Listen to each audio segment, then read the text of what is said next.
Welcome today. Thank you for inviting me today to CFA Society Switzerland presentation of the CFA program. My name is Rainer Pratl. I'm Director of Society Relations for EMEA. Society Relations means we have societies in 145 societies at the moment, and I'm responsible for the EMEA region, Europe, Middle East and Africa, where we have currently 40 societies, Switzerland being the second largest in this area after the UK. But I want to kind of give you a quick overview of the CFA program and especially what we stand for and what our aims and goals are. I mean, here you can read behind me our mission statement. We want to lead the investment profession globally by promoting higher standards of ethics, education and professional excellence for the ultimate benefit of society. So not only for the financial industry and for investors, but for the bigger society. What does that mean? I mean, by setting the highest educational standards, we want to extend into the real world.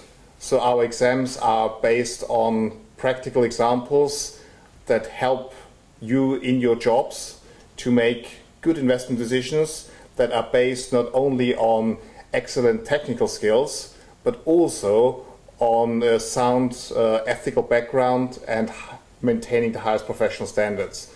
Because we've seen in the last financial crisis, a lot of the crisis and problems have arisen because of ethical standards and professional standards having slipped, and people have worked not for the interest of their clients, but for all other different interests and all the different scandals, be it LIBOR, be it exchange rates, be it all other things, mentioning banks that no longer exist, like some brothers from Lehman and whatever. All these areas, perhaps, hopefully in the past, and hopefully we've learned some lessons from that. But yeah, that's kind of our aim, so it's quite a global and wide-reaching one.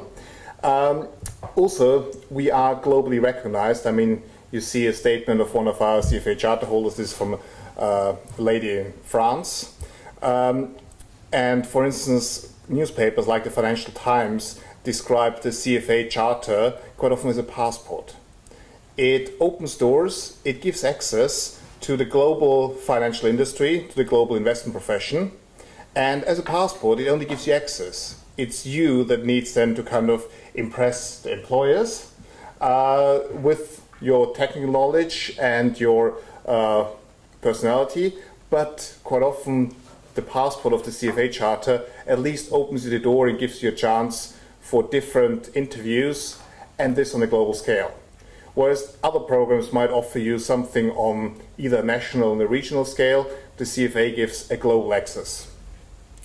And at the moment we have 130,000 charter holders globally, and at the last exam, which was on the Saturday the 6th of June, there were globally 160,000 candidates taking the exam on that day, and we have another date in December when there's about 65,000 candidates expected.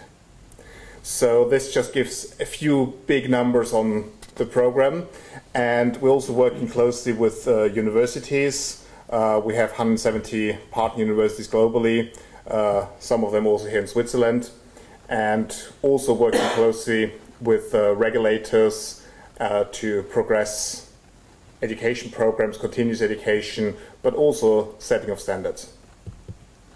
Yeah, quickly the global membership numbers. I mean, we are split into 3 different regions. I'm the representative for EMEA, but then you see on your left side the Americas, which is where the CFA program originated originally from.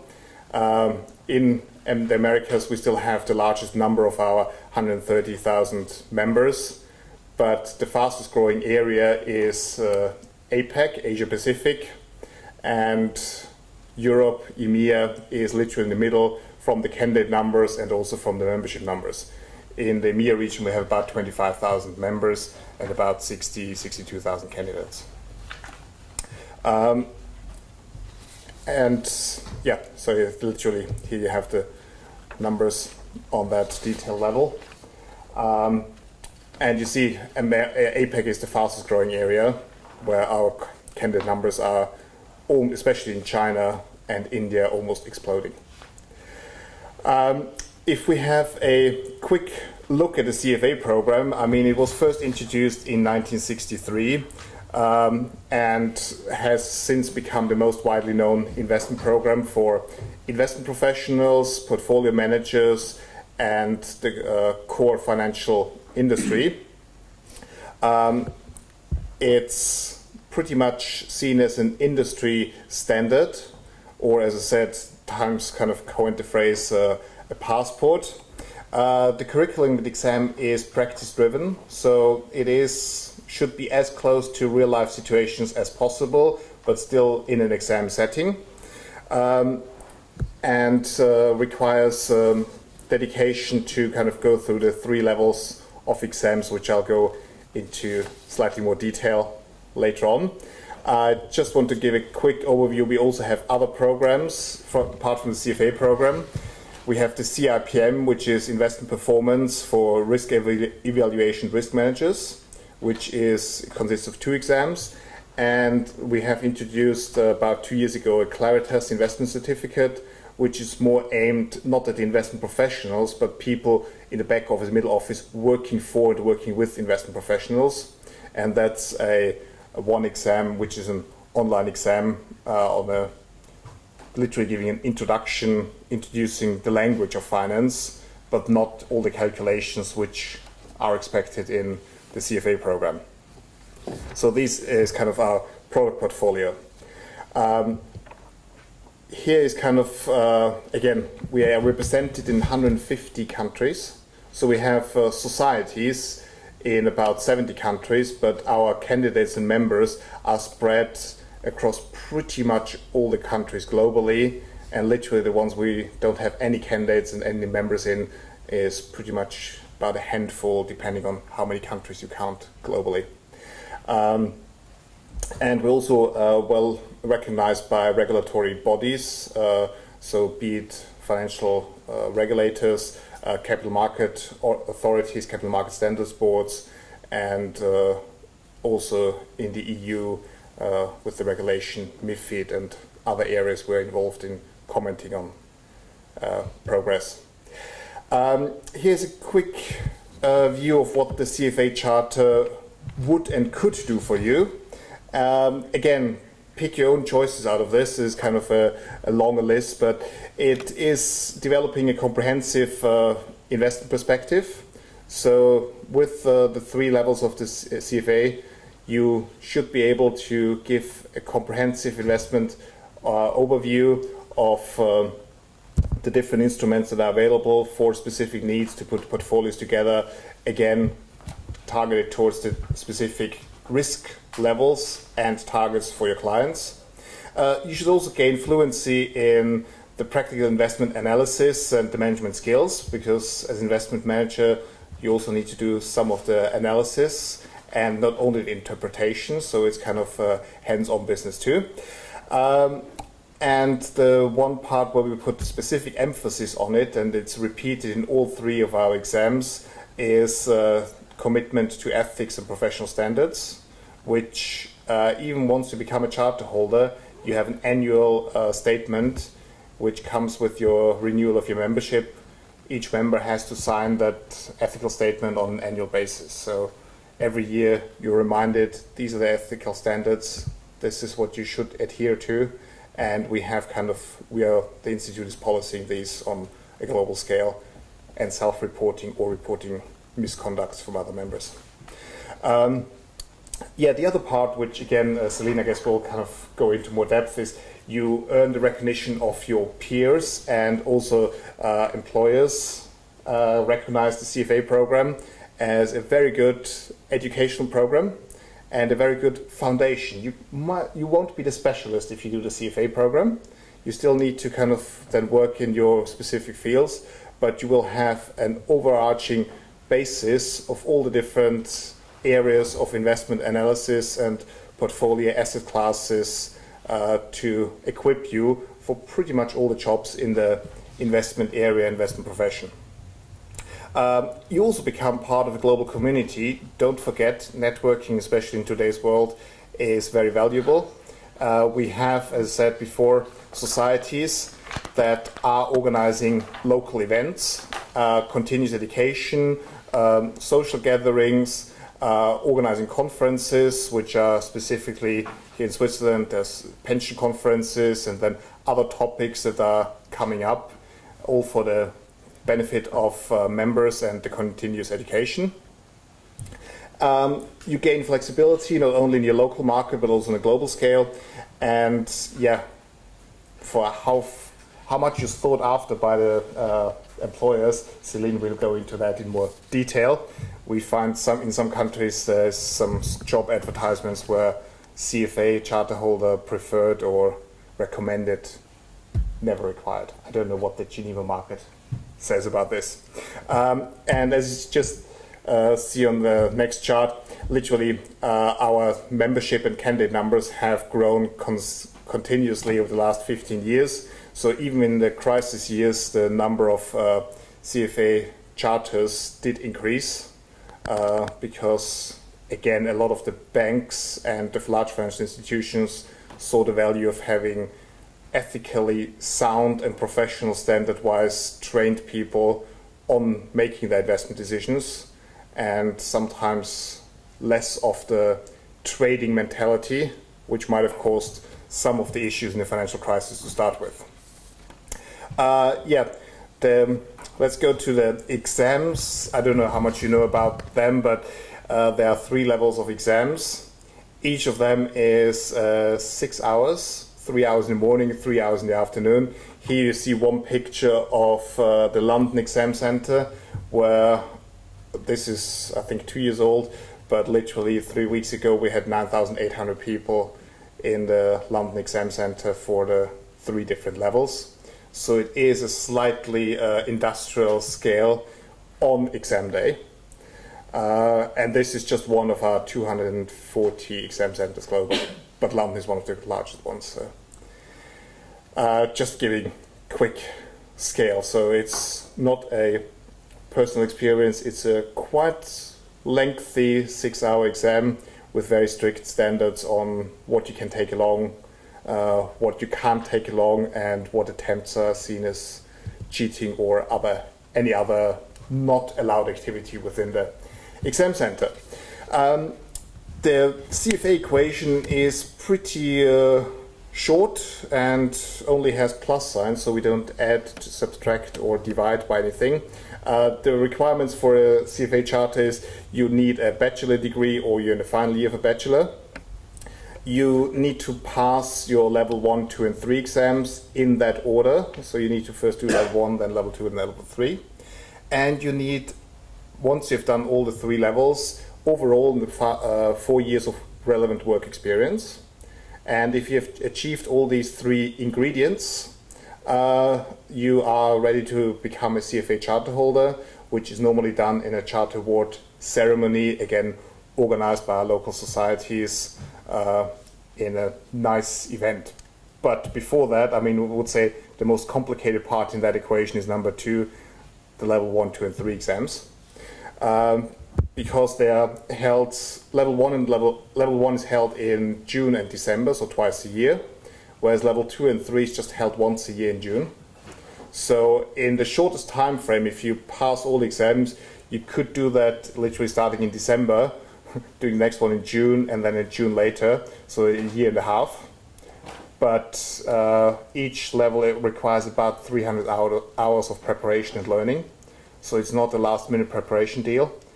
And from my own experience, some of the stuff is quite tough and hard to get through.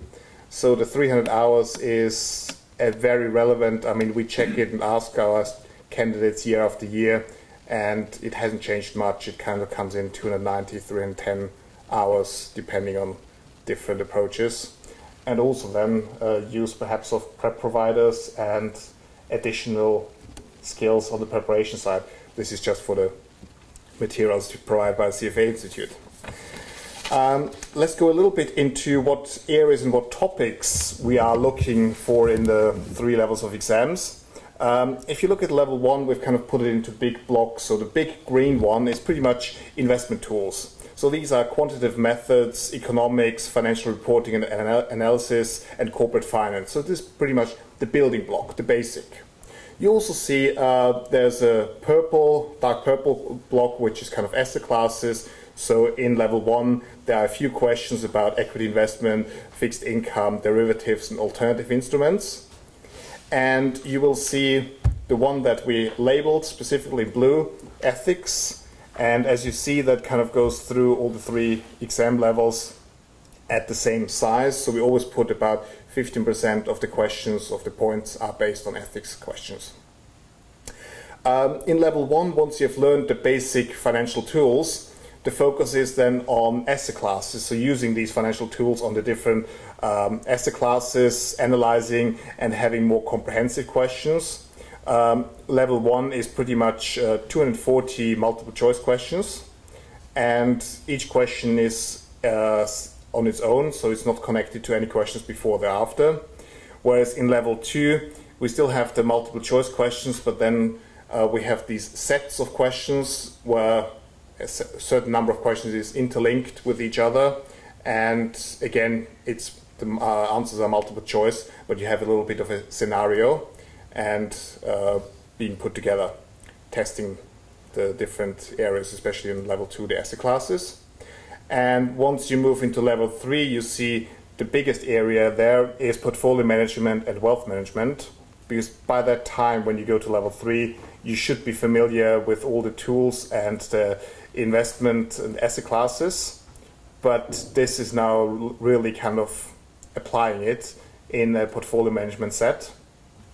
And level 3 is then also only the first half is multiple choice again, and the second half is then essay questions. So it's free writing. You get kind of certain classes set up, questions set up, and your answers are then free writing. Again, we call it essays. It is bullet points and getting the keywords and the right answers in. Do not write an essay in a literary sense like an English or German major would do at university. And again, you always have 3 hours, 180 minutes in the morning, which is normally 9 to 12, and then another 180 minutes, 3 hours in the afternoon from 2 to 5. And yeah, 180 minutes can go quite fast. On the other side, in the afternoon, they can already be quite slow, depending how tired you get and how many questions you still have ahead of you.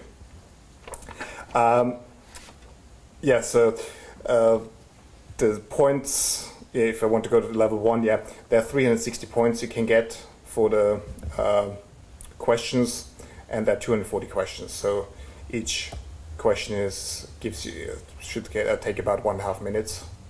So all for your timing purposes when you go through the different exams. But again, more of that, I guess, will be on the preparation courses if you want to join one of them.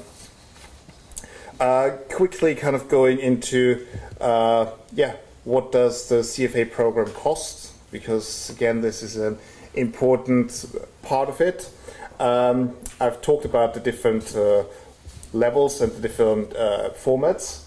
You see here again, repeated, 240 questions level 1, the item sets in level 2, and then the constructed response or the essays for level 3.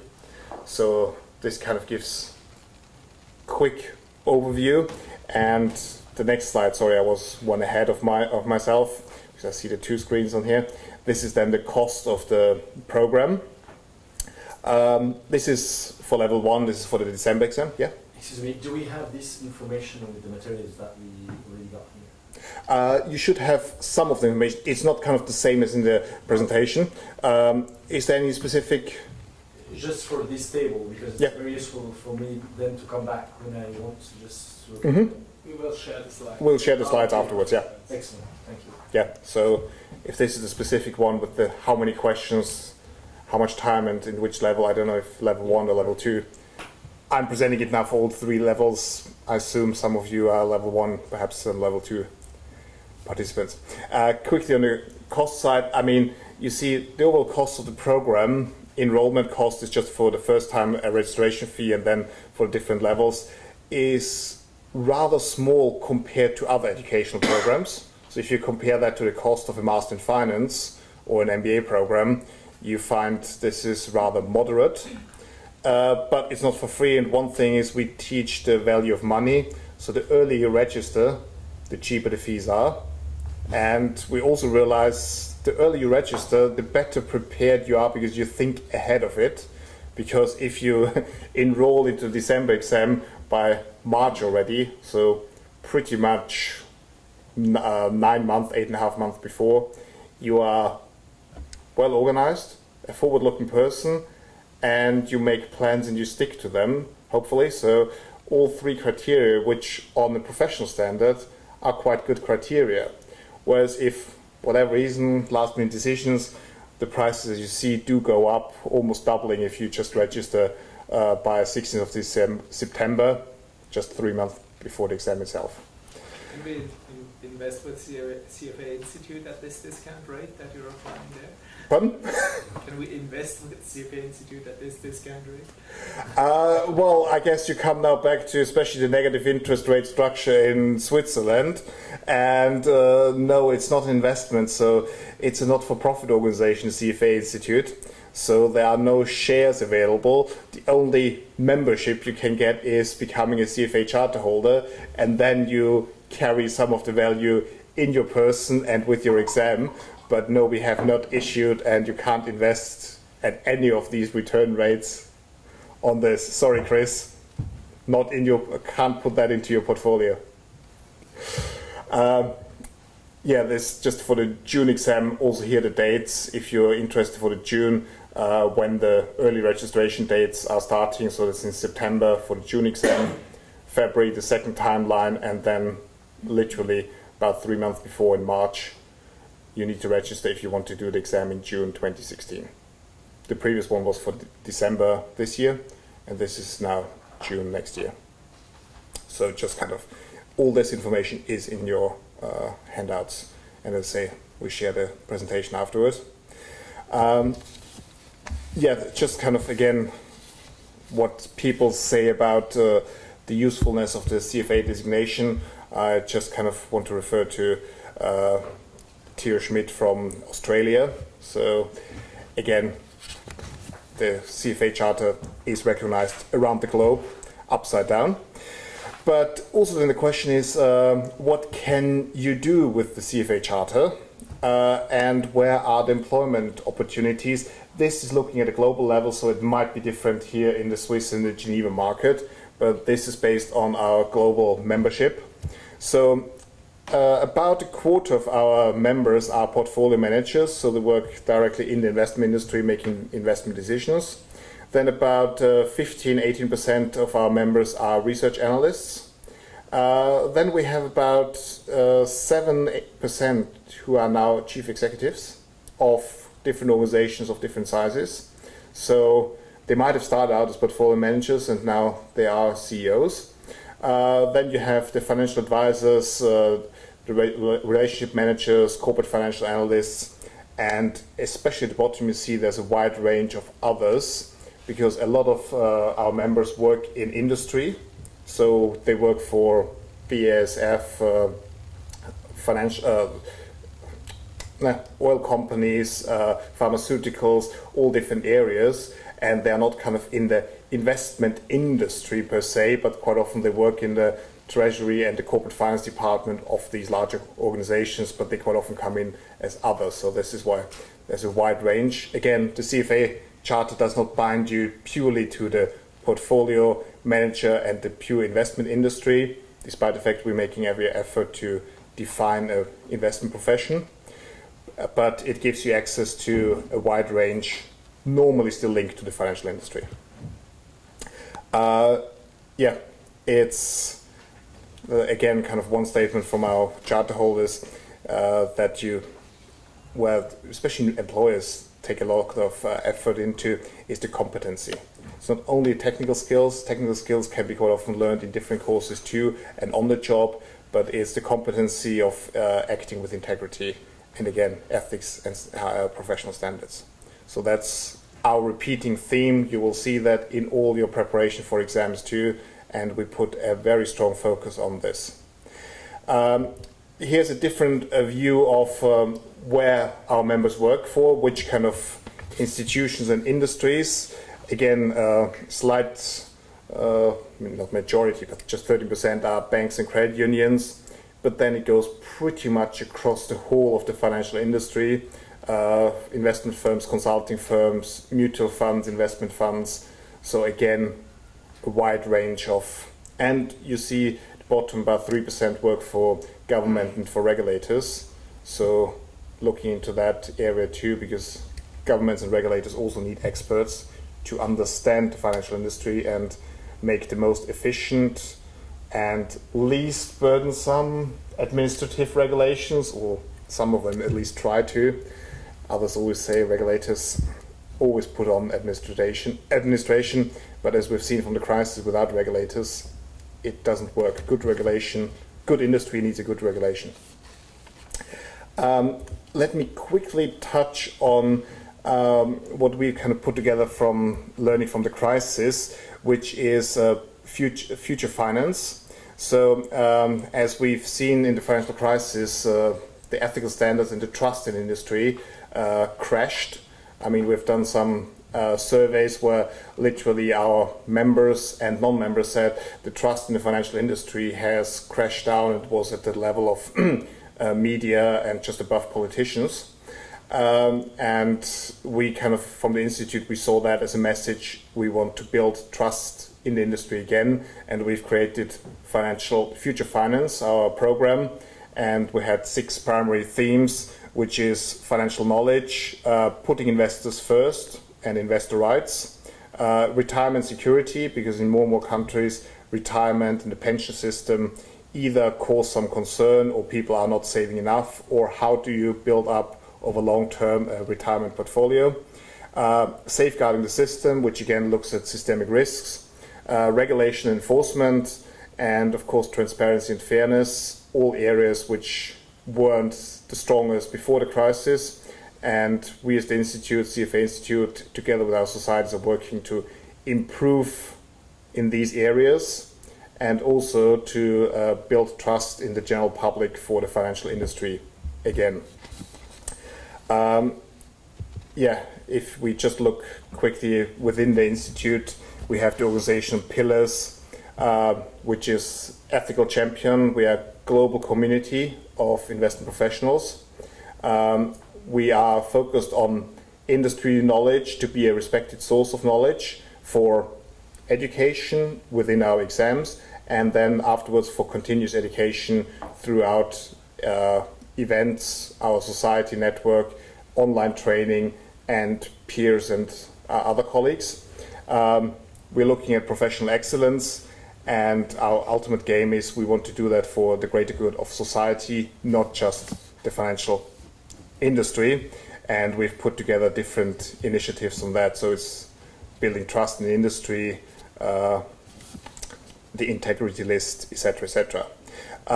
If the next slide might be just quickly, from my side, how employers, if you would like to go for the CFA program and do the CFA exams, here are a few suggestions we've seen from different employers, how they support candidates during the CFA program.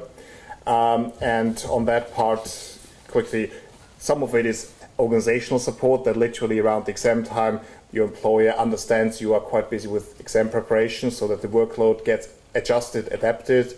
Some employers give additional learning days before the exam, and others kind of support in different ways. Financial reimbursement, yes, that is kind of paying the fees, paying the exam fees, sometimes even paying prep providers. And the other part is recognition. We've seen some companies that invite, where the CEO or CFO invites all the CFA candidates within his organization for a lunch or a meeting with him or her. And also organizing networking events, because quite often you find within your organization there are quite a few other candidates. So if you get together, organizing yourself in a study group, or just having some connection perhaps one of your colleagues or your boss, or in a different department someone else is studying for the CFA exam, just making the internal networks and connections. And some employers are very supportive in enabling this. And of course, financial incentives. We've seen that some employers provide some bonus for some CFA, either achieving level 1, 2, or 3, or becoming a CFA charter holder on top of paying for some fees. But these are all different areas. So this is coming to the end of my short presentation. Are there any questions concerning